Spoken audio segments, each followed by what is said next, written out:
ఇప్పుడు ఈసిపి ట్రీట్మెంట్లో ఏదైనా side effects ఉంటాయా? ఇప్పుడు అది యాక్చువల్గా మనం పేషెంట్ని సెలెక్ట్ చేసుకునేటప్పుడు ఈసిపి ట్రీట్మెంట్ చేయడానికి కొద్దిగా ఎక్స్క్లూజన్ క్రైటీరియా అని ఉంటుంది. అంటే కొంతమంది పేషెంట్లకి అసలు ఈ ట్రీట్మెంట్ చెయ్యం. మీకు ఈజీగా అర్థం అవడానికి ఏంటంటే ఎగ్జాంపుల్ ఈ ప్రెగ్నెంట్ లేడీస్లో ఈ ట్రీట్మెంట్ అయితే చెయ్యం.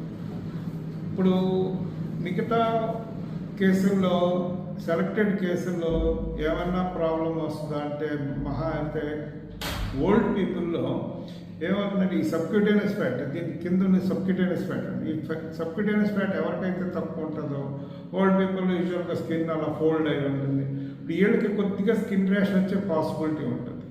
సో దీన్ని ఎలా ఓవర్కమ్ చేయొచ్చు అంటే మేము యూజువల్గా ఏం చేస్తామంటే ఒక స్పాంజీ పెట్టి